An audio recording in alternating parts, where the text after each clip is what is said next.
Bom, então vamos lá.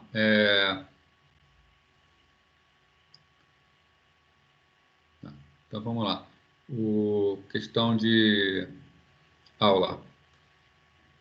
Essa aula sobre esse assunto de hoje é bastante extensa, né? Então ela está gravada, está com 1h55 a gravação no YouTube.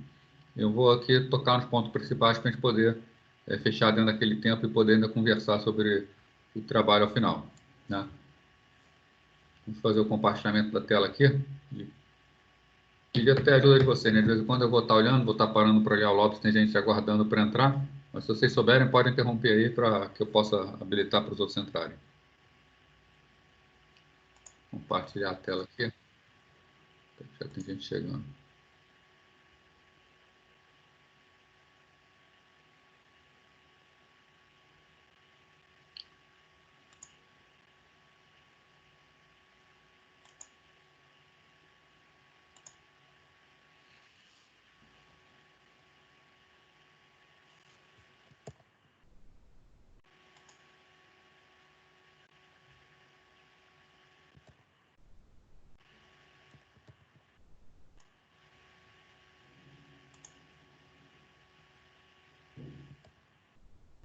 Então, vamos lá, conforme os outros forem entrando, eu vou admitindo aí. Então, a gente vai falar sobre gerência de dispositivos. Gerência de dispositivos é uma parte complicada do sistema operacional, né? Complicada principalmente no sentido da segurança do sistema operacional, não complicada no sentido de que é difícil escrever o seu código, né? Complicada no sentido que é onde ficam os drivers do sistema, então é a parte que fica bastante frágil no sistema operacional.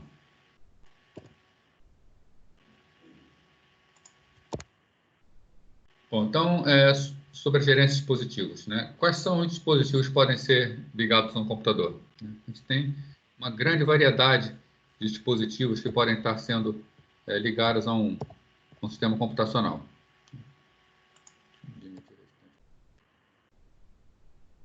Então, a gente tem uma grande variedade de dispositivos que podem estar ligados a um sistema computacional. Monitores, impressoras, unidades de disco, tá? Então, qualquer tipo de dispositivo externo que não faça parte nativa do sistema, a gente vai dizer que é um dispositivo de entrada e saída, né? Então, alguns exemplos da complexidade das variações que um dispositivo pode ter, né? Primeiro, um dispositivo ele pode ser considerado um dispositivo de bloco ou um dispositivo de caractere. Dispositivo de bloco ou de caractere. Qual a diferença entre eles? Dispositivos de bloco são aqueles que sempre manipulam uma quantidade fixa de dados ou blocos de dados. Um HD, por exemplo, ele sempre trabalha com múltiplos de 512 bytes. A gente não consegue escrever ou ler apenas 10 bytes, tem que ser sempre uma quantidade múltipla dessa, né? Já a gente tem dispositivos orientados a caractere, por exemplo, mouse, teclado, modem, que são dispositivos que a gente pode mandar byte a byte, não tem uma quantidade fixa de bytes que eles vão receber, né? Ainda na forma de armazenamento, dados podem ser armazenados de forma sequencial ou aleatória, né? Se aleatória quer dizer que pode ser colocado em qualquer lugar do dispositivo. Um disco, por exemplo, os dados podem ser armazenados em qualquer setor, tá? Já numa unidade de fita, os dados têm que ser armazenados sequencialmente conforme a posição da fita. Embora a fita seja um dispositivo antigo, ainda é um exemplo de dispositivo sequencial, né? A gente ainda faz backup em fita. Então, a forma de armazenamento vai impactar no funcionamento do driver.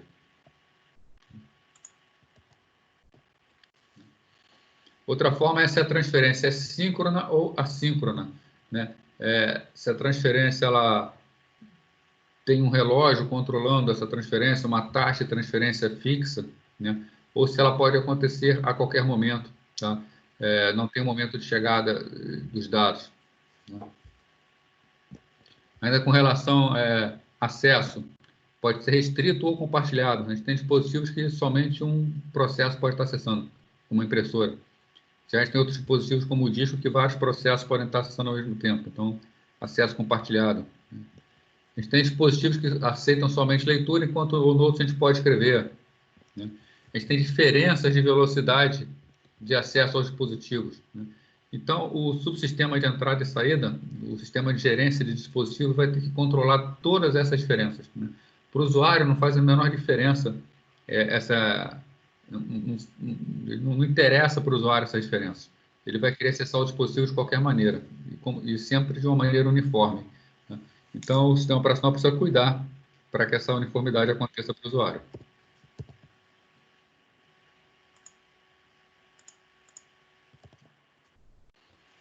Bom, então, a gente tem que é mais das funções mais complexas que são exercidas pelo sistema operacional, né? Bom, então, a implementação da gerência de dispositivos, ela se dá por intermédio tanto de camadas de software, quanto por camadas de hardware, né? Então, você tem embaixo uma figurinha, onde nas duas camadas mais baixas estão as camadas de hardware, que são os controladores e os dispositivos propriamente dito, né? A gente vai ver que um dispositivo ele não interfaceia diretamente com o sistema operacional. Existe sempre um controlador fazendo o papel para acessar esse dispositivo, né? Por exemplo, um disco ele precisa ser acessado por um controlador de disco. Um monitor ele será acessado através do controlador de vídeo, que vai ser a placa de vídeo. Logo acima vem a camada de software, onde estão as partes de software, né? Mas logo colado aos controladores, nós temos drivers de dispositivos, né? Então, o driver de dispositivo é uma camada de software, porém, ele está no grupo que a gente chama de dependente do dispositivo, né? No final, nós queremos acessar o nosso dispositivo de entrada e saída, né? Quem controla ele são os controladores e quem interfaceia com o sistema operacional é o driver, né? E o driver, ele depende muito do dispositivo. Isso é óbvio para qualquer um, né? Um driver de vídeo, ele só vai funcionar para a placa de vídeo, especificamente para a placa para a qual ele foi escrito. Não existe a chance de querer usar um driver de vídeo para controlar um modem, por exemplo, né? Um driver de vídeo é para uma placa específica de vídeo, né? E acima temos duas camadas, que são as camadas do subsistema de entrada e saída, que é independente do dispositivo, e é que a gente chama de operações de entrada e saída, né? Sendo que as camadas mais baixas vão esconder das camadas superiores as características do hardware, tá? A ideia é sempre oferecer uma interface simples e confiável. Se a gente pensar no nível lá embaixo de um disco ele armazena setores.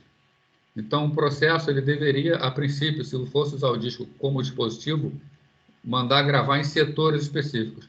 Mas lá em cima, nas operações de entrada e saída, nós temos um conceito de pastas. Não é isso? Então, é a mesma coisa. A gente pode estar usando o disco ou pode estar usando pasta. O acesso ao mesmo dispositivo, mas a forma de ver é completamente diferente. Então, enquanto o hardware ele me dá um dispositivo com uma série de setores, onde eu preciso armazenar setores de 512 bytes, ao nível mais alto do sistema operacional, o subsistema de entrada e saída, as operações de entrada e saída, vai me dar o conceito de pasta, onde eu guardo arquivos que têm nomes. É muito mais fácil de lidar. Então, a gerência de dispositivos tem que esconder uma série de detalhes, né? Alguns detalhes, por exemplo, velocidade de operação. Quem usa drive de rede aí acessa principalmente rede remota, precisa acessar informação na rede, sabe que é muito mais demorado acessar uma informação que está na rede do que acessar a informação que está no disco local, né? O usuário ele até percebe essa diferença de velocidade, mas para ele não pode fazer diferença a forma de utilizar. Unidade de transferência, qual é a quantidade de transferência que acontece a cada passo, né? Tem que lidar, então, também com esses diversos detalhes. Como os dados são representados no dispositivo, né? Quais são os tipos de operação, né? E como nós vimos na página anterior, tá? Repetindo aqui, as camadas são divididas em dois grupos. Um grupo que a gente chama de independente do dispositivo, que é aquela parte do sistema operacional de mais alto nível, que vai dizer para os usuários que todos os dispositivos são iguais, né? E as camadas mais baixas, as camadas dependentes do dispositivo, vão ter que dar um jeito de fazer isso que o sistema operacional prega para o usuário, né? Então, as duas camadas, os dois conjuntos de camada, independente e dependente do dispositivo, elas vão trabalhar para passar para o usuário a sensação de que tudo é uniforme, que tudo funciona da mesma maneira.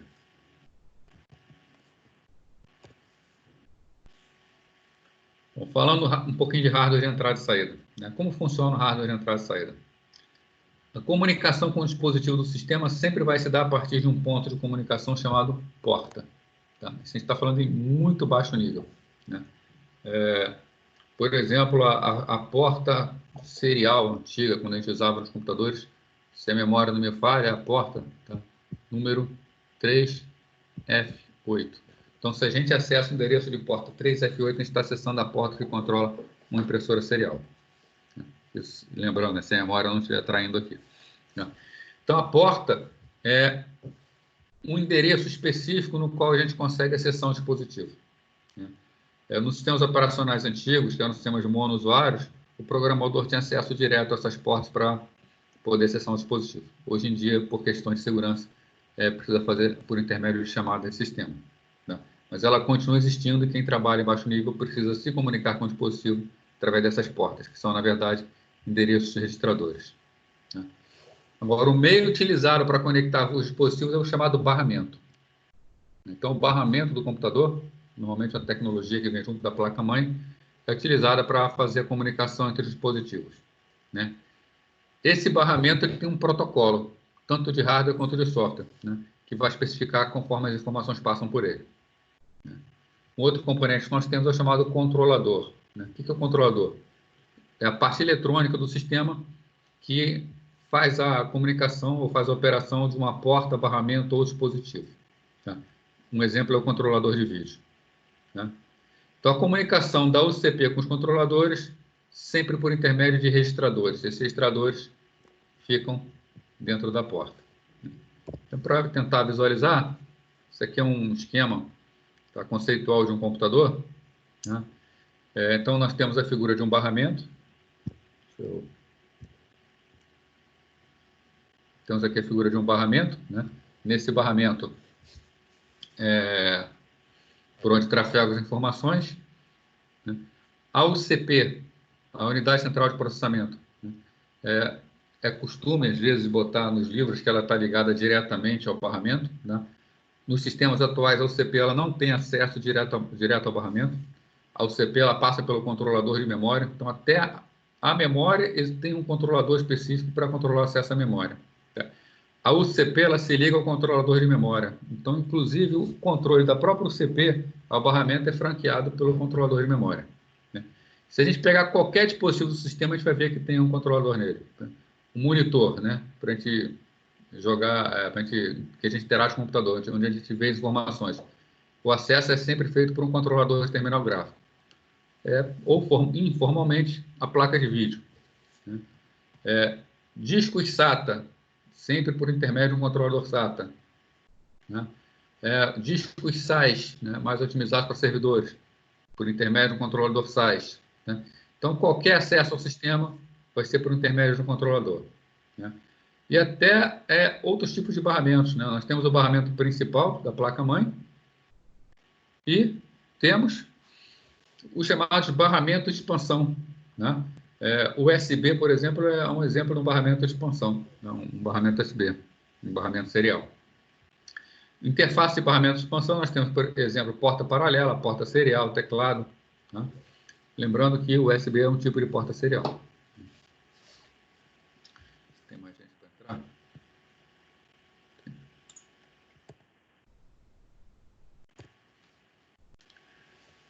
Então, uma porta de entrada e saída consiste tipicamente em 4 registradores. Né? Um registrador de status. Tem mais gente chegando.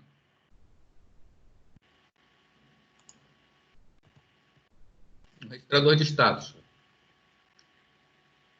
O que faz o registrador de status? Ele fornece informações sobre o dispositivo. Então, se o dispositivo ele está em uso, ou se ele está disponível para fornecer dados ou para receber dados, a UCP vai saber disso, ou o sistema vai saber disso, consultando esse registrador de status do dispositivo. Né?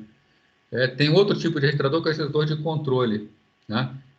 Que ele é modificado para alterar o modo de funcionamento do dispositivo. Então, vamos imaginar que a gente quer gravar uma informação no HD. A gente precisa, no controlador de disco, no controlador SATA, e primeiro, olhar o status. Se ela tiver em condições de receber dados, o status vai informar. Estando em condições de receber dados, o que o sistema vai fazer? Ele vai colocar os dados, tá? Na parte de saída de dados, né? A saída da UCP, então saída de dados, e vai no registrador de controle e manda gravar os dados e diz onde vai gravar. Né? Então, o controle vai controlar o funcionamento do controlador. Tá? Então, nós temos o status, que diz o estado do controlador ou do dispositivo, o controle, que é para controlar o controlador, e registradores de entrada e de saída de dados, para permitir a troca de dados entre o CP e o dispositivo.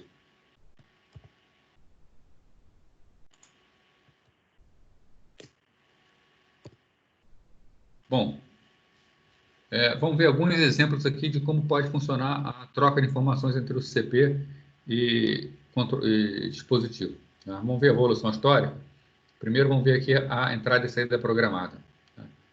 Bom, vamos imaginar o seguinte. Existem 2 bits para controlar a troca de dados entre o CP e o controlador. Tá? O controlador indica seu estado por intermédio de um bit chamado bit ocupado no registrador de status. Tá? Então, sempre que o controlador estiver ocupado, ele vai marcar esse bit ocupado, para que o CP saiba que ele não pode ser utilizado. Né? E existe um segundo bit, né? São 2 bits, que chama processar. Tá? Então, a OCP usa o bit processar no registrador, marcando para especificar que um comando tem que ser processado. Então, a UCP só vai poder utilizar o bit processar quando o bit ocupado indicar que a controladora não está ocupada.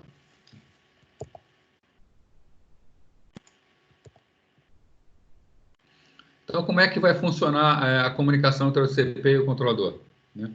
Primeiro, a UCP lê repetidamente o bit ocupado. A UCP fica o tempo inteiro lendo o bit ocupado até que ele esteja desligado, ou seja, que a controladora esteja livre para fazer alguma coisa.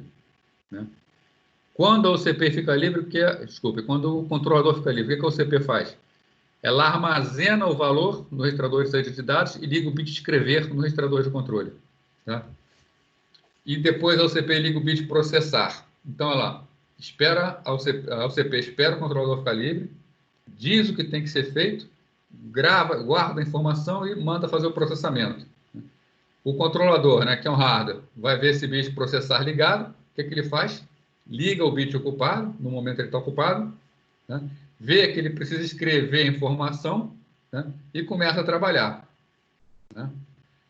Quando termina de gravar, o que o controlador faz? Ele desliga os bits processar e ocupado, né? Dizendo que está livre novamente. Essa ES programada, ela funciona, né? Funciona direitinho, mas ela tem um problema. Né?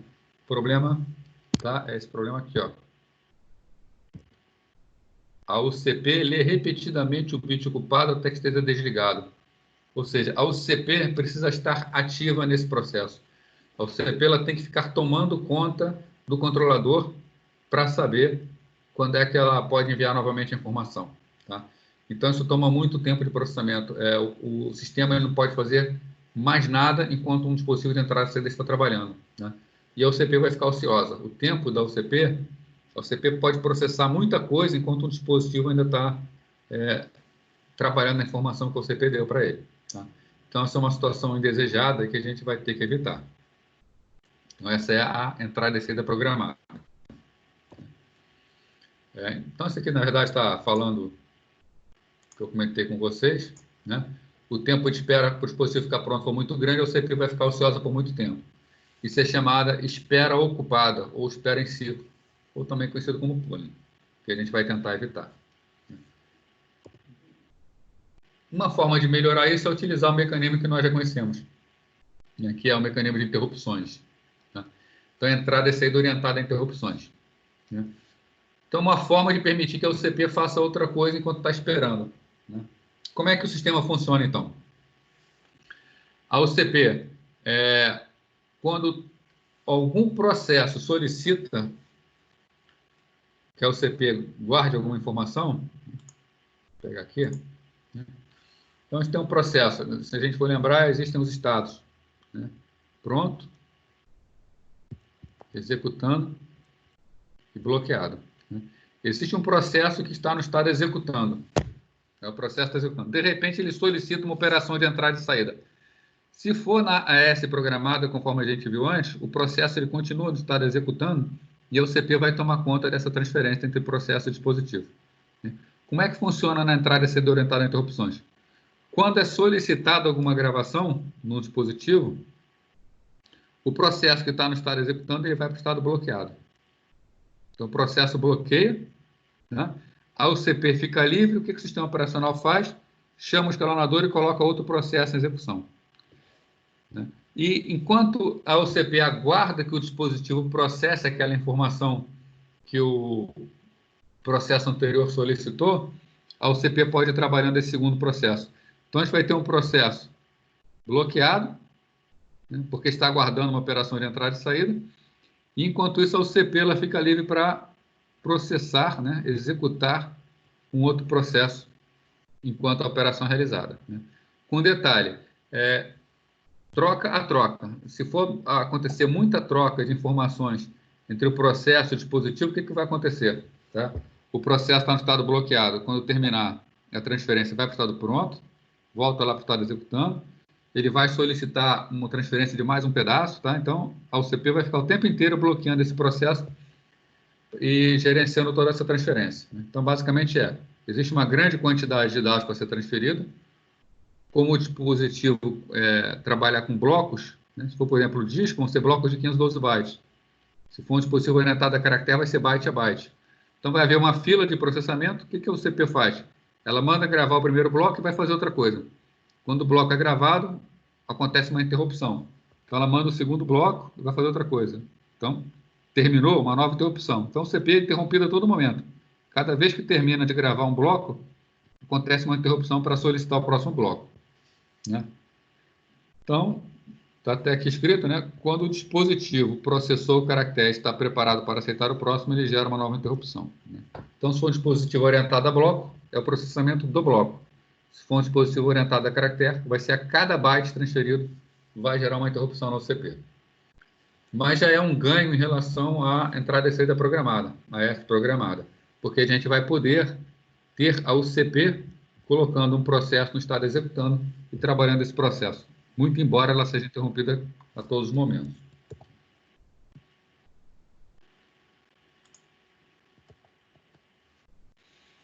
Bom, uma técnica que é a mais moderna, que é a que funciona atualmente, é uma técnica conhecida como DMA, acesso direto à memória, né? Direct Memory Access, né? Como funciona a técnica de DMA? Vou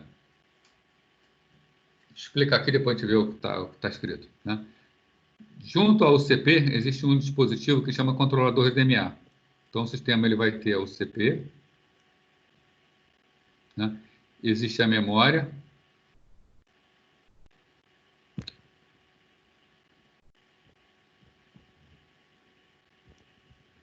né? Vocês devem lembrar que vocês viram o controlador de memória, que é quem dá acesso ao barramento. Então, existe o nosso barramento, ao CP ligado ao controlador de memória, e a memória também ligada ao controlador de memória. Existe um chip que é responsável por fazer o DMA.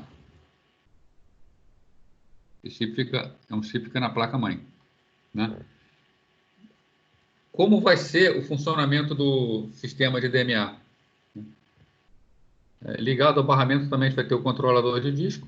Ligado ao controlador de disco vão ter os discos. Sempre que houver necessidade de uma transferência de dados grande entre memória e dispositivo, né, seja na entrada e saída programada, seja não orientada a interrupções, quem estava fazendo o controle da transferência era o CP. Então, o CP era interrompido a todo momento e o seu trabalho era atrapalhado, né? Nesse esquema, que é o CP ligado a um controlador de memória, né, e ela posta fora do barramento, né, isso dá uma grande vantagem ao sistema, porque a UCP ela só vai processar dados que estão armazenados em memória, né? Então, como vai ser o funcionamento? Sempre que for necessário que um dado seja gravado da memória para o disco, a UCP ela programa o controlador de DMA, né? E ela fornece ao controlador de DMA todas as informações necessárias. Então, ela vai fornecer para o controlador de DMA a posição da memória onde estão os dados, então, onde estão os dados na memória, né?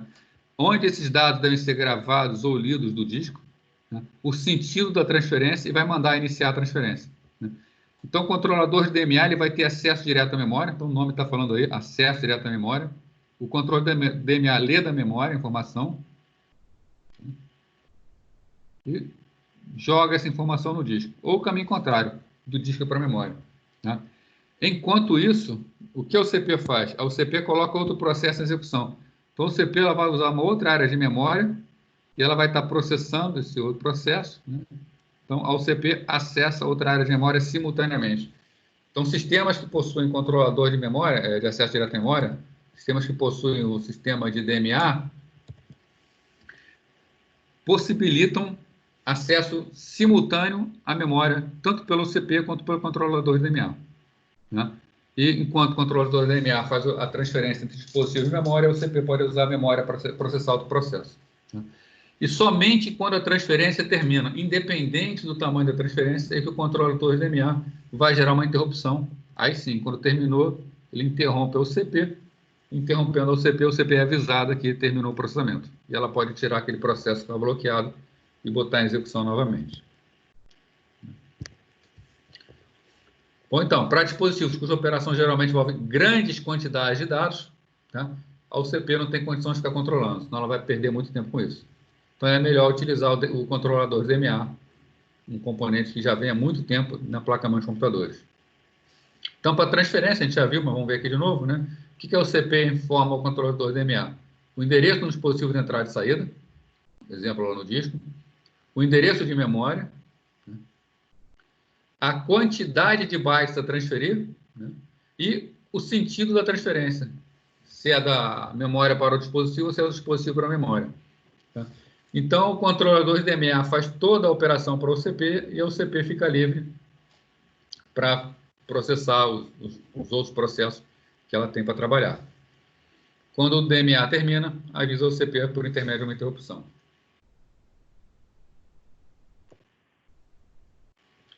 Uma outra operação de entrada e saída, uma outra técnica, é uma técnica conhecida como spool. Lá, quando a gente ainda estava no presencial, eu cheguei a comentar com vocês em sala de aula o spool. Vamos dar uma lembrada aqui. Né? Como é que funciona o spool? Vamos pensar logo em impressora, tá? Que é o melhor exemplo. Tá? Então, o spool é uma sigla, Simultaneous Peripheral Operation Line. Né? É uma forma de a gente tratar dispositivos dedicados num sistema multiprocessado. Né? Por exemplo, impressora no sistema multiprocessado, não, multiprogramado. Uma impressora num sistema multiprogramado, com vários usuários ou então vários processos. Vários processos querendo usar a impressora ao mesmo tempo. Ela é um exemplo de um dispositivo dedicado, só pode estar alocado a um processo. Mas se a gente prende ela a um processo, os processos que querem imprimir vão precisar ficar travados até que fique livre a impressora. Então, o spool vem a resolver isso. Os processos têm a impressão que a impressora está sempre disponível e o spool vai tomar conta. Tá? Então, como vai funcionar isso? Vai haver um diretório, que é conhecido como diretório de spooling, né? E nós temos o dispositivo. No caso aqui, o maior exemplo de spool é a impressora. Então, o dispositivo que é a impressora. Essa impressora é um dispositivo dedicado, ela só pode estar alocada a um processo. Então, existe um processo especial conhecido como daemon. Né? Esse daemon é um processo que é o único no sistema que tem direito a acessar a impressora diretamente. Né? Sempre que um processo quiser imprimir algo, o que ele faz? Ele gera aquela informação que ele quer imprimir e grava a informação no diretório de spooling. Né? O que o daemon faz? O daemon percebe que existe algo no diretório de spooling, lê e transfere para a impressora. Né? Enquanto essa impressão está acontecendo, se outros processos quiserem imprimir também, o que eles fazem? Eles podem imprimir normalmente e essas informações elas vão ficar armazenadas no diretório de spooling. E conforme a impressão vai terminando, o daemon vai pegando os próximos jogos, né, os próximos trabalhos, jogando para a impressora. Né? Então, o daemon vai ser o único que terá acesso ao dispositivo. Né? Então, são utilizados processos fechados chamados daemons e diretórios na diretório. Né? Então, professor, tá aí, né? Sempre que um processo desejar escrever no dispositivo, deverá gerar um arquivo no diretório de spooling e solicitar ao daemon que faça a transferência para o dispositivo. Professor? Pois não, pode falar. Então, no caso, o diretório de spooling vai ser uma fila e o daemon vai ser o agente que retira os processos dessa fila para jogar para esse impressor, no caso. Né? Para o dispositivo, né? No caso, o maior exemplo é a impressora. Para o dispositivo, isso. Entendi. Tá, obrigado. O daemon é um processo do sistema operacional. Né? Um exemplo do Windows, quando você manda imprimir e você pede para ver a fila de impressão, né? A fila de impressão é justamente esse diretório de spooling. Né? E o gerenciador de impressão do Windows ele é o daemon de impressão.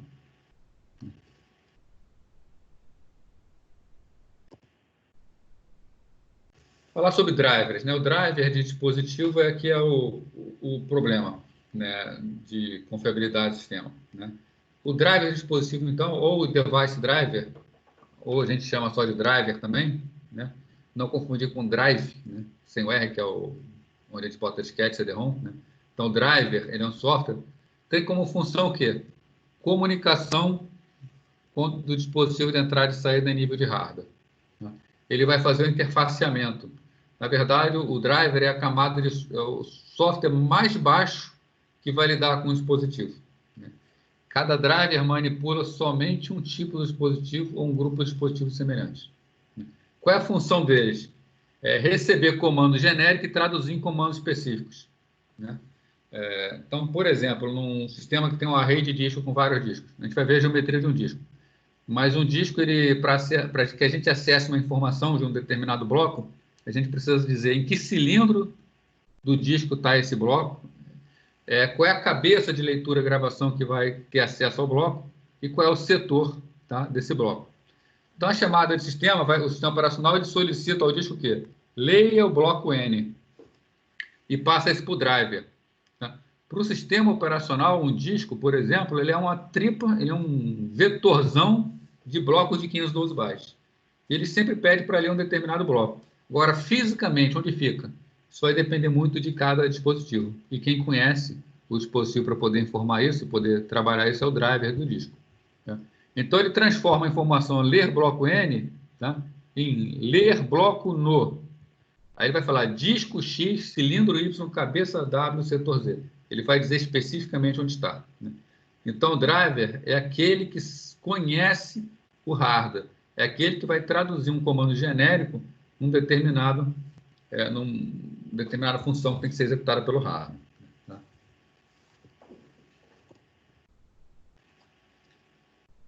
Agora, como fazer todos os possíveis entradas e saídas de drivers parecerem mais ou menos o mesmo, ou seja, ficarem parecidos, né? Bom, a gente tem alguns desafios. Eu sou lá do tempo do DOS, né? Acredito que ninguém esteja aí, tenha usado isso, né? O DOS era um exemplo no sistema operacional, tá? Onde ele não tinha driver nenhum, né? E começaram a surgir os primeiros editores de gráficos. Eu posso citar para vocês um editor que era excelente na época, o nome dele era Keywriter. Ele era editor gráfico que, para funcionar num determinado sistema, esse software, o Keywriter, ele tinha que ter drivers para as placas de vídeos que existiam na época e drivers para as impressoras. Então, hoje, a gente instala uma impressora no sistema, nós colocamos uma impressora nova, a gente coloca no sistema operacional, né? E todos os softwares têm acesso a essa impressora por uma interface padrão do sistema operacional.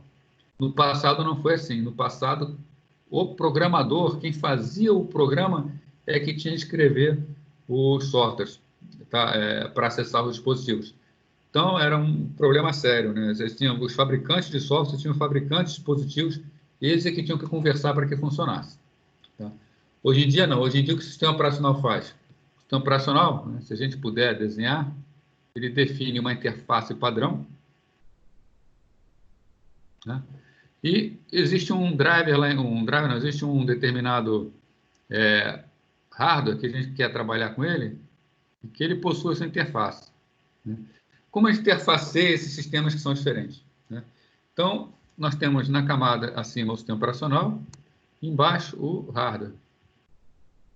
Quem vai ser o driver? O driver vai ser aquele cara que vai ser uma camada que ele vai interfacear com o hardware, ele vai fazer a conversação entre o sistema operacional e o hardware, né? O sistema operacional ele dá uma interface padrão.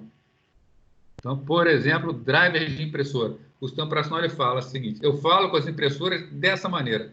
São os comandos que ele manda para a impressora, né?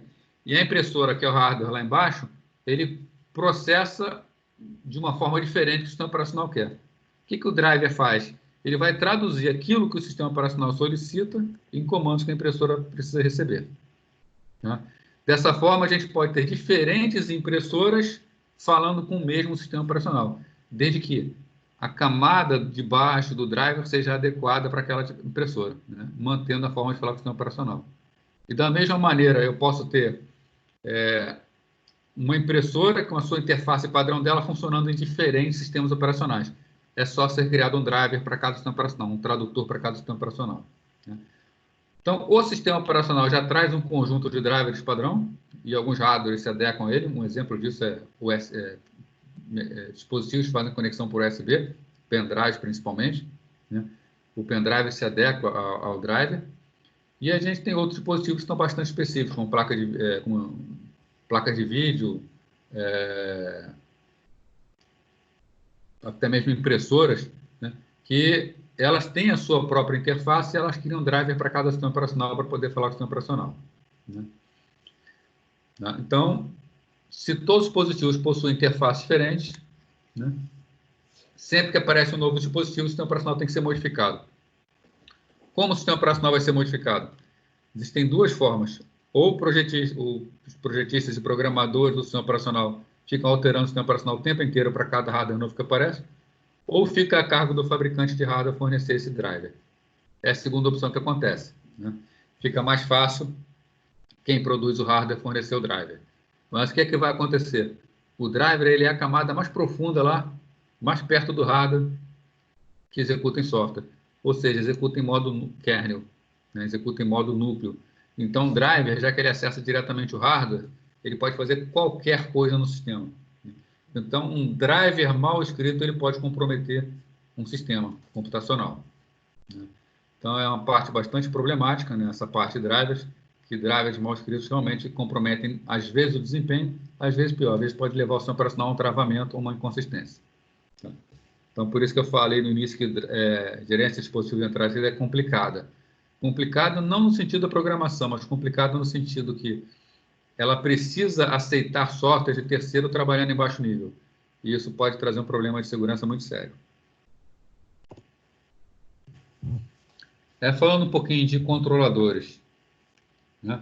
Então, unidade de entrada e saída, né? Dispositivo de entrada e saída consiste em geral num componente mecânico e num componente eletrônico. Né? Esse componente eletrônico normalmente é o controlador, então, a parte eletrônica do sistema. Né? Também conhecido como adaptador. Né? Computadores pessoais, o controlador muitas vezes assume a forma de um chip na placa-mãe. Né? Ou um cartão de circuito impresso que pode ser instalado em slot de expansão. Então, o exemplo típico aqui, novamente, placa de vídeo. Uma placa de vídeo ela pode ser on-board ou ela pode ser espetada num barramento de expansão. Né? AGP, PCI Express. Tá? Então, a gente pega uma placa, nossa placa-mãe ela vem com a placa de vídeo, normalmente é uma placa de vídeo mais simples, aí, principalmente quando você quer jogar precisa de um desempenho superior, né? Ou então se utiliza também muitas placas de vídeo para processamento matemático, para processamento gráfico, e se coloca uma placa no computador substituindo, né? Ele vai então substituir aquele chip e a gente vai ter o computador com um componente diferente nele. Né? Qual o trabalho do controlador? Converter um fluxo serial de bits que sai do dispositivo em um bloco de bytes. Né? Então, existem placas de vídeo, que são placas mais simples, que dão acesso a funções simples, como plotar um ponto na tela. Né? Essas placas muito simples, elas fazem o quê? A UCP precisa programar tudo, a UCP precisa criar as imagens e mandar a imagem pixel a pixel para a controladora de vídeo. Então, a UCP vai ficar muito pesada, o sistema vai ficar muito pesado. Já existem outras placas que elas recebem comandos simples, com pouca informação, e elas fazem todo o trabalho, como, por exemplo, girar um polígono na tela, mudar a tonalidade em toda a tela, num setor da tela, né, que são as placas de vídeo mais complexas, que têm funções mais eficientes, né, que fazem por hardware aquilo que o CP deveria fazer. Então, são as placas que são voltadas principalmente para jogos. Então, os drivers sempre se comunicam com o dispositivo através dos controladores, né? Nenhum programa usa o monitor diretamente, ele sempre usa a placa de vídeo, que é o controlador. Né? Os controladores fazem uso de interrupções para informar o CP quando estão prontos. Né? Então, aquela interrupção que a gente estudou lá no início, ela é usada direto. Né? E a maioria dos dispositivos orientados a bloco faz uso de DMA. Né? Hoje em dia não se pensa mais em ES programada ou orientar interrupções. Né? Sempre que se trabalha com bloco, trabalha com DMA. Né? Sendo que alguns controladores implementam o quê? Né? Cache. Cache é uma técnica importantíssima visando melhorar o desempenho. Tá? Então, repetindo, né? Eu já até falei, mas repetindo, o que é a cache?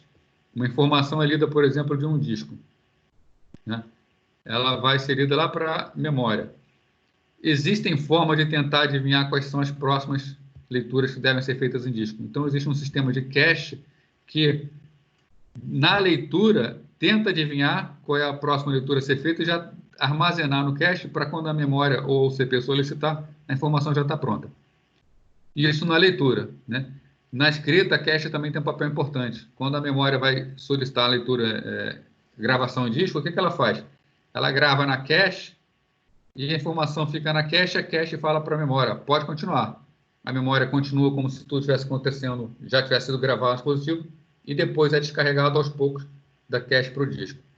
Então, a cache acelera muito a troca de informações entre dispositivo e memória. Bom, dispositivos de entrada e saída ainda, né? Então, os dispositivos de entrada e saída eles são responsáveis pela comunicação entre o computador e o mundo externo, né? Então, sempre que a gente fala em dispositivo de entrada e saída, a gente fala em comunicação entre o computador e o mundo externo. Existe uma exceção nisso aí, né? São as unidades de disco, os HDs. Então, hard disk. Um HD ele não é efetivamente uma forma de comunicação entre o computador e o mundo externo. O HD é uma memória interna do computador, mas ele também vai estar na categoria de dispositivo de entrada e saída. Bom, a transferência de dados pode ser feita por blocos de informação ou palavra a palavra. Então, dispositivo de bloco ou dispositivo de caractere. Sempre por meio dos controladores do dispositivo, do dispositivo sob supervisão do OCP. Então, sempre quem controla, em último caso, é o OCP. No caso do DMA, a OCP ela não faz a transferência, mas ela controla, ela ordena quando e como será feita. Bom, então, em função da forma como os dados são armazenados, a gente tem os chamados dispositivos estruturados. Os dispositivos estruturados são os dispositivos em bloco, a gente já conversou. Os dispositivos não estruturados, que são os dispositivos de caractere. O dispositivo estruturado, a característica dele é armazenar informações em blocos de tamanho fixo. E cada bloco possui um endereço. Então, existe uma estrutura de armazenamento onde tem a quantidade de dados e esses dados serão armazenados. Exemplo clássico disso, disco, HD. Já os não estruturados, eles enviam ou recebem uma sequência de caracteres sem estrutura nenhuma. Não é possível o acesso ao dado após a transmissão. Então, um exemplo típico, placa de rede. O dado ele é transferido sem qualquer estrutura. Existe a estrutura, no caso da rede, do protocolo, mas é a estrutura interna de mais alto nível. Para transferência de dados, a placa de dados ela envia uma tripla de bytes. Primeiro ao último byte, ela não interpreta nada, ela sai enviando. Outro exemplo é teclado, mouse, modem. Assim, são todos dispositivos voltados a caractere que, uma vez que aquela informação foi, não tem como recuperar mais, não se sabe mais o que era aquilo. É diferente de um dispositivo estruturado, de um disco, onde a gente transfere informações e as informações podem ser recuperadas. Ainda, dispositivos podem ser dispositivos de acesso direto. Cada bloco pode ser acessado diretamente através do seu endereço. No caso de um HD, os blocos são todos numerados, os setores são todos numerados, então dá para acessar diretamente um setor. Ou pode ser dispositivo de acesso sequencial, onde o dispositivo tem que percorrer sequencialmente o meio à procura do bloco. Exemplo disso é armazenamento em fita de backup. Se queremos pegar uma determinada informação, tem que percorrer a fita inteira até chegar naquela informação. Vamos ver um exemplo aqui específico do disco rígido, para a gente ver como é o funcionamento de um disco rígido. Bom, um disco ele é constituído por vários discos sobrepostos unidos por um eixo vertical girando a velocidade constante. Eu vou ficar indo e vindo numa figura aqui. Então, esse aqui é um exemplo bem tosco de um disco, mas um disco ele possui um eixo. A canetinha aqui. O disco ele possui um eixo vertical. Esse eixo gira e as superfícies do disco vão girar junto dele. Então, constituído por vários discos sobrepostos unidos por um eixo girando a velocidade constante. Cada disco compõe-se de trilhas concêntricas que são divididas em setores. Então, aqui, esse desenho mais alto seriam as trilhas.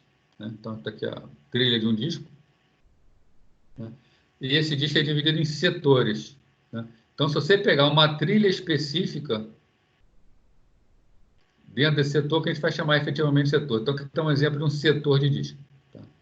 Então, um exemplo de um setor do disco. O setor, apesar do setor ser como se fosse uma fatia, quando a gente fala em setor de disco, ele está sempre associado a uma trilha.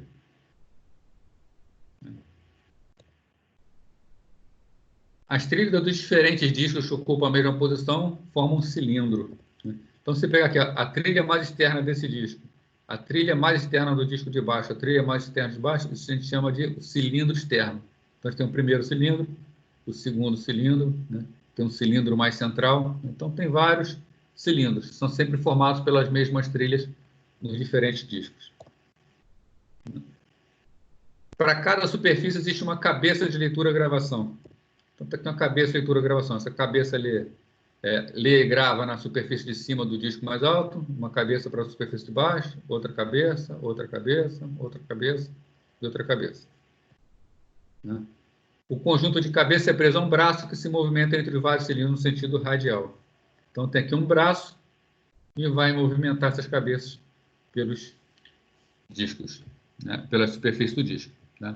Então, isso aqui é o que é um disco rígido, que a gente chama de disco rígido. Bom, o tempo necessário para ler ou gravar dados num disco rígido é dividido em 3 fatores. Né? Então, primeiro, para que a gente possa ler uma informação, se a cabeça está posicionada numa determinada trilha, e a gente quer ler uma informação que está noutra trilha, a gente tem que fazer o quê? Tem que pegar a cabeça de leitura-gravação e mover ela para a trilha que a gente quer ler. Esse tempo de movimentação da cabeça é chamado tempo de busca, conhecido como seek time. Tá? Então, tempo de busca é o tempo para a cabeça se posicionar sobre a trilha. Né? Uma vez a cabeça estando sobre a trilha, o que acontece? O setor pode não estar ali. Tá? Então, é necessário o quê? Esperar que o disco gire, né? Quando o disco acabar de girar, o setor vai se posicionar embaixo da cabeça para a cabeça poder fazer a leitura. Isso é o chamado tempo de latência. Né? Depois que aconteceu a latência, que o setor está aqui, o tempo vai ser o tempo apenas de girar o suficiente para o setor poder ser lido. Aí é o tempo de transferência. Né? Então, temos 3 tempos. Primeiro, o posicionamento da cabeça, depois esperar o giro para a posição, depois esperar o tempo da transferência, que é a leitura ou a gravação propriamente dita. Bom, não está aqui, mas é o seguinte, o tempo principal aqui, o pior tempo é o tempo de busca. Tá? É o tempo de posicionamento da cabeça. É o tempo que demora mais. Cabeça se posicionar exatamente sobre a trilha que ela tem que ler. Tá? O tempo de transferência e de latência vai depender muito de discos. Então hoje nós temos discos de 5.000 RPMs, né, que são discos mais simples, normalmente discos de notebook, inclusive. Temos os discos intermediários, que eles são mais raros de ser encontrados, de 7.400 RPM. E temos discos que são mais caros, que normalmente são utilizados em servidores, que são discos de 10.000 RPM. Então, o mais comum, 5.000 rotações por minuto, e o mais rápido, 10.000 rotações por minuto. Então, de 10.000 para 5.000, a gente vê aí que o tempo de latência e transferência será metade do tempo do de 5.000. Já o tempo de busca vai depender da tecnologia de movimentação da cabeça. Tá? Normalmente, discos mais caros têm uma movimentação mais rápida também. Então, uma característica que tem implicações importantes é a possibilidade do controlador realizar buscas em 2 ou mais unidades ao mesmo tempo. Né? Vamos lá. A gente imagina um disco, um segundo disco. Existe o controlador, que está controlando o acesso a esses 2 discos, né? E esse acesso, essa transferência para o CPU vai se dar por intermédio de DMA. Né? Se eu quero ler informações de um disco e de outro disco, se o meu controlador é capaz de ler a informação dos 2 discos simultaneamente, né, e disponibilizar essa informação, o DMA pode fazer a transferência mais rapidamente. Né? Então, esse tipo de busca, quando a gente busca informação em mais de um disco ao mesmo tempo, é conhecido como busca sobreposta. Né? Muitos controladores podem ler ou escrever unidades enquanto realizam a busca em uma ou mais unidades. Né? Agora, tem um detalhe, né? Essa transferência aqui do controlador para a memória, ela é única. Né? Por exemplo, um disco SATA, né? Esse S do SATA, né, é de serial. Ele faz uma transferência serial, byte a byte. Né? Então, muito embora o controlador possa ler dos dois discos ao mesmo tempo, um controlador SATA, ele vai transferir informação, né, de uma vez só. Não transfere informações em paralelo. Né? Então, qual é a vantagem de ler em paralelo se não pode transferir em paralelo? Nessa leitura do disco para o dispositivo, a gente depende daquele seek time, do tempo de latência, do tempo de transferência. Né? Então, são tempos mecânicos. Aqui a gente está falando de uma transferência eletrônica. Então, essa transferência aqui é muito mais rápida. Se os dados ficarem disponíveis mais rápido, se for possível fazer leituras em paralelo, a transferência eletrônica dá conta disso e vale a pena fazer essa transferência. Né? Esse tipo de coisa, então, pode reduzir o tempo médio de acesso consideravelmente.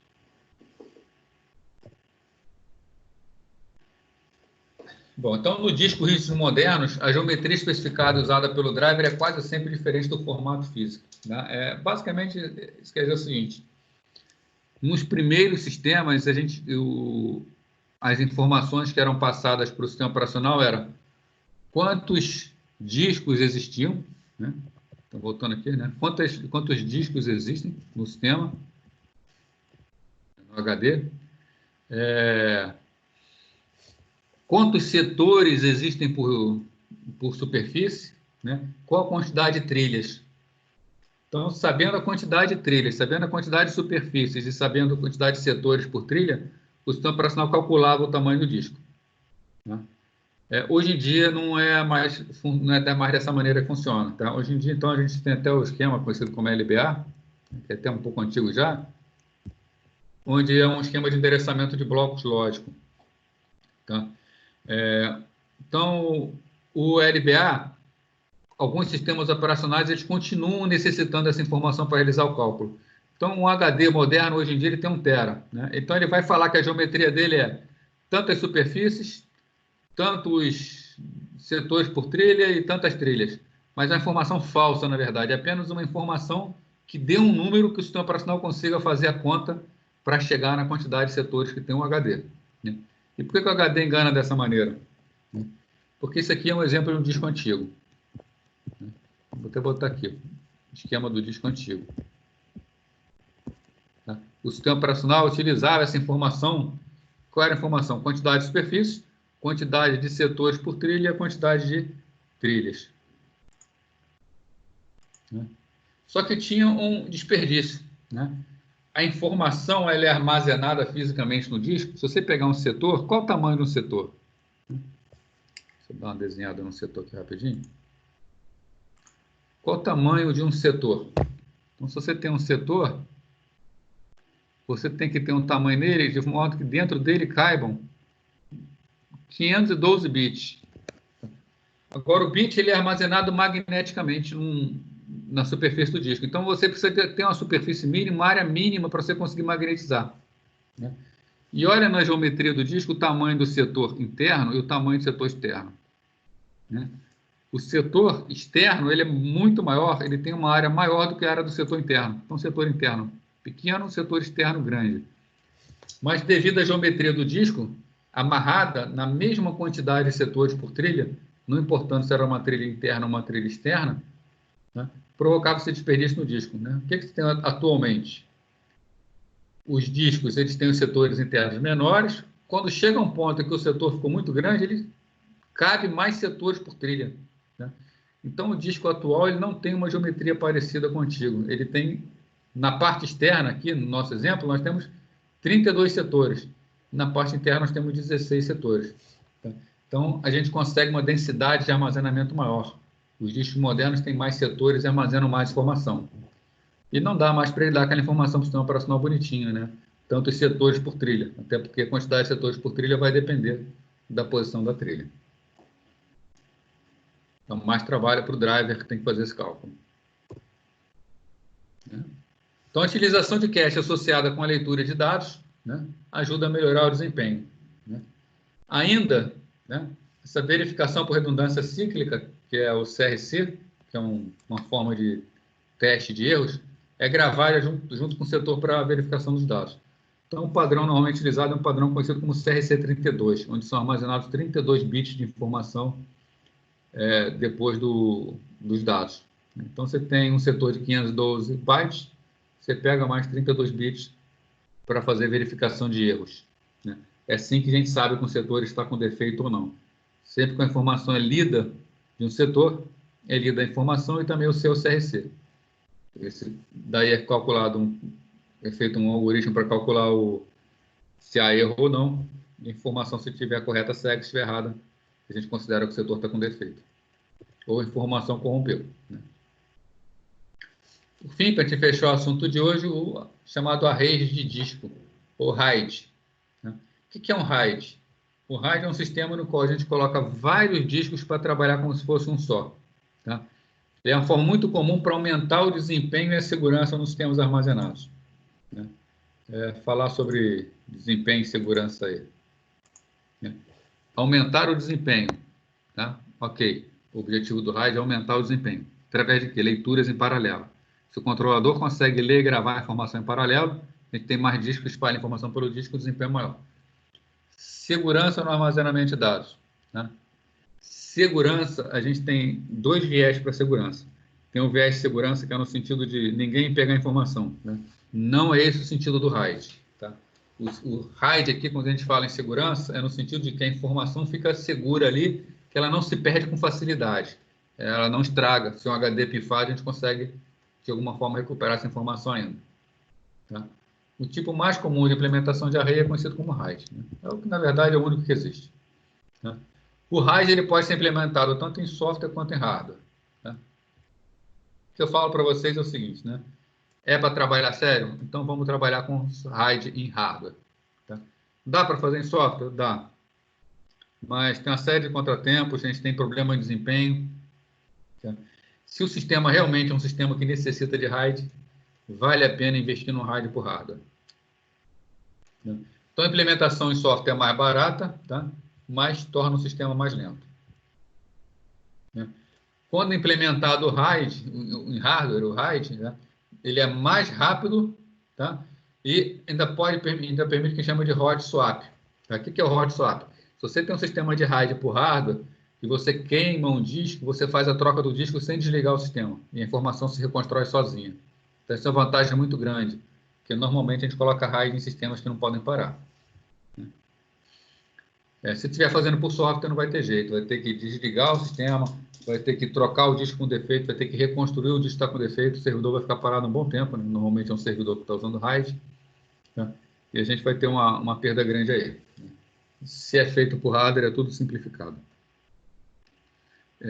Simplificado da seguinte maneira. Né? Para quem nunca viu um RAID, você bota lá, por exemplo, 4 discos em RAID. E um disco é de redundância. Se queimar um disco de dados, você tira esse disco pifado e coloca no lugar dele um novo. Se for por hardware, você tira sem desligar o computador. Você tira o defeituoso, bota um novo. A própria placa controladora vai formatar esse disco e reconstruir esse disco com base nas informações de paridade. Tá? Então, a gente não perde a informação. De forma alguma, fala-se que isso substitui o backup. Tá? Porque você pode ter dois problemas que o RAID não vai resolver. O primeiro problema é a inconsistência dos dados. Se seus dados foram gravados com inconsistência por um erro de software, o RAID não recupera. Então, você tem que recuperar essa informação de um backup. E uma outra coisa que eu já vi acontecer, dá um pico de energia e queima 2 discos. Ou então queima 3 discos. Se o RAID ele tem um disco de paridade, você vai perder toda a sua informação de todos os discos. Né? Então, é preciso tomar bastante cuidado. Tem gente que pensa que RAID é a solução para backup. Não é. RAID é uma coisa, backup é outra. Os dois têm que ser utilizados. Então, o RAID tem 7 níveis diferentes, de 0 a 6. Né? E como funciona esses 7 níveis? Tá? Então, vamos dar uma passada aqui pelos 7 níveis de RAID. RAID 0 não é redundante. Tá? O que a gente chama de redundante? Redundante é quando a gente tem uma informação repetida em algum lugar. de forma que se perder um disco, a informação se recupera automaticamente, né? O RAID 0 é chamado stripping. Ele não tem nenhum tipo de redundância. Normalmente é utilizado com 2 discos, embora pode ser utilizado com mais discos. Então está aqui à esquerda a figura do RAID 0. Como funciona o RAID 0? Quando a informação ela vai ser gravada no disco, vamos imaginar que uma informação A necessita ser gravada. Ela vai ser quebrada em partes e a primeira parte é gravada num disco, a segunda parte é outro disco. A terceira no outro, a quarta no outro, a quinta, a sexta, a sétima e oitava. Então, essa informação ela foi quebrada em 8 partes, foi gravada em 2 discos. Tá? Qual é a vantagem se eu tenho RAID 0? Eu gravei metade da informação em cada disco. Então, no momento da gravação, eu gastei apenas metade do tempo gravando a informação. E no momento da leitura, se eu vou ler a informação, como também está em 2 discos, no momento que eu leio, a leitura acontece toda em paralela. Como a leitura acontece em paralela, ela vai levar metade do tempo para fazer a leitura. Então, o stripping, o objetivo dele é simplesmente aumentar a taxa de transferência entre dispositivo e sistema. Qual é o problema disso?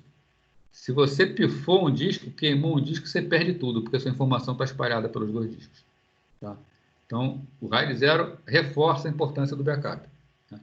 Outra coisa, a gente também unifica discos. Se no caso aqui eu estou trabalhando com 2 discos de 4 tera, o meu sistema vai aparecer como um disco único de 8 tera. Se eu vou trabalhar com 5 discos de 4 terabytes, eu terei um sistema como se fosse um disco só de 20 terabytes. Tá? Então, estou construindo sistemas maiores também quando eu tenho stripping. O RAID 1, que ele é muito utilizado, tá? O RAID 1 é bastante utilizado, é chamado espelhamento ou mirroring. O que é o espelhamento? No caso aqui, a informação agora foi dividida em 4 partes. Né? Ao dividir em 4 partes, ele grava e nos 2 discos a mesma informação. Qual é a vantagem do mirroring? Na gravação nenhuma, porque a gravação, tudo que for gravado vai ter que ser gravado integralmente no disco e ainda uma cópia na outra. Não tem nenhuma perda de desempenho se for feito em hardware. O hardware faz as 2 gravações simultaneamente. Se o hardware é implementado em software, já demora mais, porque o software vai ter que gravar o dobro de informação. Na leitura a gente já tem uma vantagem, porque eu posso ler, por exemplo, A1 e A3 de um disco e A2 e A4 do outro disco. Então, eu não ganho nada na gravação, mas eu ganho na leitura. Então, a leitura é feita na metade do tempo. E uma outra vantagem é a segurança. Se pifa um disco, não importa qual o disco pifou, o outro continua com todas as informações. E basta eu trocar o disco defeituoso que o RAID reconstrói. A gente tem ainda chamado RAID 2. O RAID 2 utiliza um código chamado código de Hamming. Tá? É um código complexo. E o RAID 2 ele é pouco utilizado. A vantagem do código de Hamming, a gente consegue especificar qualquer quantidade de recuperação. No nosso exemplo da figura aqui, a gente está usando o Hamming para recuperação de até 3 falhas. Recuperação de até 3 falhas significa que nesse sistema aqui que tem 7 discos, de 0 a 6, eu posso pifar até 3 discos que ele continua funcionando. Não perde nada. Então, a informação que é gravada está aqui. A informação A é gravada A1, A2, A3, A4. A informação B é B1, B2, B3, B4. C1, C2, C3, C4, D1, D2, D3, D4. A informação é espalhada pelos discos. O tempo de gravação é otimizado, já que apenas uma pequena parte é gravada em cada disco. A mesma coisa vale para a leitura. E eu vou ter tanto quantos discos de paridade eu queira. Quanto mais discos de paridade eu coloco, mais informação eu recupero. Então, eu posso queimar, por exemplo, até 3 discos de dados, que eu, com os meus 3 discos de paridade, recupero a informação. A perda aqui é que se eu tenho 7 discos de 1 tera, eu teria um sistema com 7 tera, já que 3 estão reservados para paridade, eu só tenho 4 tera líquidos para poder utilizar. Mas o RAID 2 ele é raro de ser utilizado, é muito difícil de ser encontrado. O RAID 3 já foi muito utilizado, mas o 3 ele evoluiu para o 4, que evoluiu para o 5, a gente vai ver como é que é o 5, que é o mais utilizado hoje, embora ainda tenha o 6. Então, o RAID 3 ele divide os dados a nível de byte, tá? Por vários discos. Então, a informação A1 ela é dividida no disco 0, no disco 1 e no disco 2, byte a byte. Tá? Cada porção de byte vai para um disco. Mesma coisa A2, mesma coisa B1, mesma coisa B2. E existe um último disco, que é o disco de paridade. Então, a gente pode usar quantos discos quiser, normalmente são usados de 5 a 10 discos, e existe um único disco de paridade. Se existe um único disco de paridade, significa que eu posso perder um disco no sistema, que não tem problema nenhum. Como essa divisão por bytes ela é complexa, tá? E o dispositivo ele trabalha com blocos, o RAID 4 já vai trabalhar a nível de bloco. Então, um bloco inteiro é gravado no disco, outro bloco no outro, outro bloco no outro. Fica mais fácil para a controladora fazer isso. De resto, é idêntico ao RAID 3. Né? Tem também um disco de paridade que é utilizado para recuperação. Então, pifou qualquer disco, inclusive o disco de paridade, a gente tem a recuperação. O problema do RAID 4 é o gargalo no último disco. Tudo que é feito, qualquer gravação, se mexe no disco 1, tem que mexer no disco de paridade. Se mexe no disco 2, tem que mexer no disco de paridade. Mexeu no disco 3, tem que mexer no disco de paridade. Então, o disco de paridade acaba sendo um gargalo para o sistema. É aí que entra o RAID 5. Como é que funciona o RAID 5? A paridade fica espalhada entre os discos. Não existe um único disco de paridade. Então, por exemplo, a informação A ela é gravada no disco 0, 1, 2 e a paridade no disco 3. A informação B ela é gravada no 0, 1, 3 e a paridade no disco 2.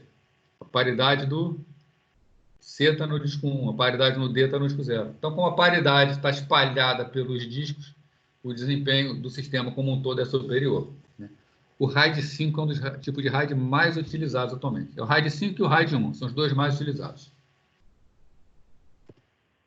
O RAID 6 aumenta um pouco a segurança, porque ele utiliza 2 discos de paridade. Tá?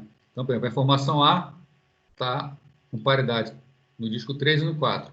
A informação B no 2 e 3. A informação C no 1 e no 2. A D no 0, 1. A E no 0, 4. Tá? Então, o RAID 6 é parecido com o RAID 5, só que é usado um disco a mais para paridade. RAID 6 é mais raro o sistema que tem a disponibilidade. Professor? Oi, pode falar. No caso do 6, ele não é tipo, mais eficiente do que o 5, ele é só mais seguro, digamos assim. Você pode ter perda de até 2 discos sem problema, mas a eficiência vai ser a mesma do 5. Entendi. Na verdade, vamos falar assim, pode até ser um pouco inferior, né? Vamos imaginar um sistema com 5 discos. Se você tiver um sistema com 5 discos, você com RAID 6 você só aproveita 3 discos. Então você tem uma capacidade menor de armazenamento, né? E também se a informação está espalhada por menos discos. Então a informação você tem menos local para ler. Ela vai ser pouquinha coisa mais lenta. Um RAID 5 você vai ter mais capacidade de armazenamento e como a informação está mais dividida, você tem mais eficiência na leitura e gravação. Mas hoje em dia o mais usado realmente são o RAID 0 e RAID 5. Existe ainda a salada, né? Por exemplo, misturas. Existem sistemas que você pode controlar e fazer, por exemplo, o chamado RAID 0 mais 1, onde você tem o RAID 1 controlando 2 sistemas RAID 0. Né? Então, você tem aqui o sistema RAID 0, ele espalha a informação entre os discos e você faz um espelhamento entre conjuntos. Tem também o chamado RAID 1 mais 0, onde você tem o espelhamento entre os discos, mas você tem o straping entre os conjuntos. Aqui você tem o chamado RAID 50, onde você tem aqui, por exemplo, 3 RAID 5, cada um com 3 discos, e um sistema RAID 0 em cima deles fazendo o straping para distribuir melhor a informação. Esse tipo de estrutura, ainda mais essa seguinte aqui, RAID 100, né, que é o RAID 1 e acima dele o RAID 0 e outro RAID 0, é a estrutura que é mais encontrada em data center para fazer mais espalhamento de dados. Num sistema computacional menor, servidores específicos, o que a gente vai ter mesmo é RAID 5 ou RAID 1. Termina aqui, não sei, nem acompanhei o horário. Bom, essa parte de agora ela realmente foi mais extensa. Tem muito mais conteúdo disso aí, conforme eu falei para vocês. Você tem uma aula gravada no YouTube que tem 1h55, que vai bem mais a fundo nesses assuntos. Então, se a gente tiver mais curiosidade, quiser ver mais a fundo, está disponível lá. Agora, estou à disposição de vocês aí para responder pergunta, tirar qualquer dúvida aí. Professor, Pois não. sobre essa aula especificamente, eu não tenho nenhuma dúvida por enquanto. Mas sobre o trabalho eu tenho. Tem como tirar agora ou Claro, prefere? sem problema, sem problema. Não, então, eu cheguei a anotar aqui o algoritmo que está lá no Canvas, e aí eu não entendi muito bem o propósito de encontrar o erro, porque teria que refazer todo o algoritmo ou o erro são coisas específicas nele, assim, pequenas? Tá, já vou até ajudar vocês, né? É sobre o que? Vocês conseguiram perceber sobre o que? Sobre que aula trata o trabalho?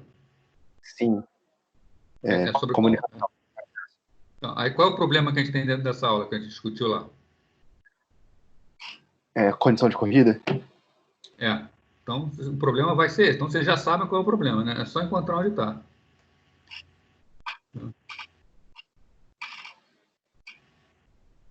E, na verdade, na própria aula eu já discuti soluções possíveis, é dar uma daquelas soluções que melhor se adequa, né?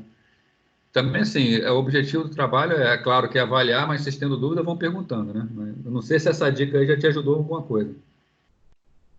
Não, eu vou ter que olhar de novo o código. Tô sem ele. É que, na verdade, assim, aquilo que eu discuti com vocês na aula, né? A condição de corrida, ela não apesar dela ser um erro, ela não é, assim, um erro... Ela é um erro de programação, né? Mas não é aquele erro que você vai compilar, vai testar e vai encontrar com facilidade. A condição de corrida é uma forma que você fez e que pode dar um problema, né? Ainda vou até Por falar exemplo, mais para vocês. Vai ter um problema de deadlock, tá? Para ficar bem claro. O sistema vai travar. é que, por exemplo, no código, eu não vi nesse algoritmo o que tinha no algoritmo do slide lá, que são aqueles trechos de mutex, né? Que ele entra na região crítica e sai da região crítica. Ou tem outro nome aqui que eu. É o semáforo. É que o Simutex, no caso, é feito pelo semáforo. Você, quando faz o down no semáforo, você está entrando na região crítica. Quando você faz o up, você está saindo da região crítica.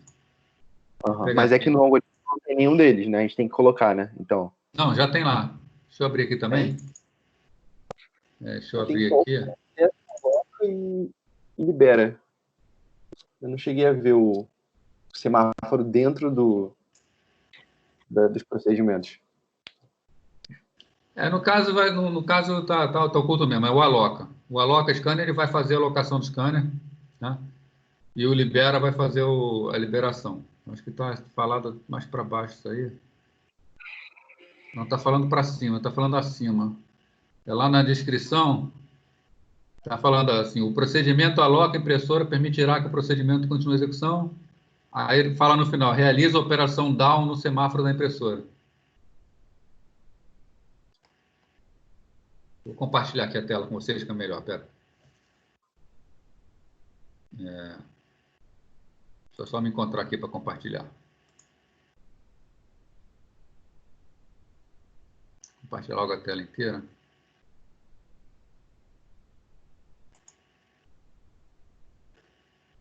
Está vendo aqui o PowerPoint? PowerPoint não, o PDF. Sim. Tá, aí no parágrafo que está, o primeiro parágrafo está na tela. Aloca impressora, realiza a operação down no semáforo da impressora.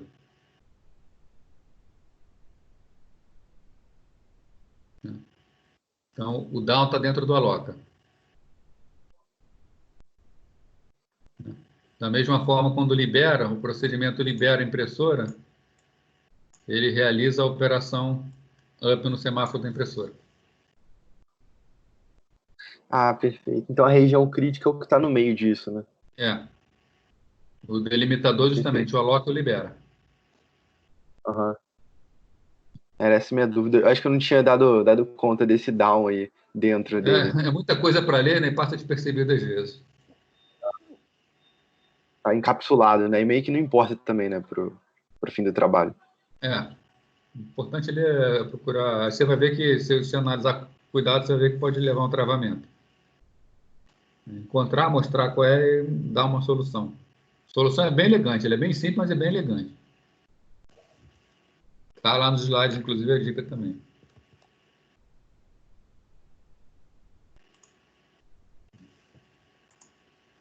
Alguém tem mais alguma pergunta, alguma dúvida? trabalho, da aula.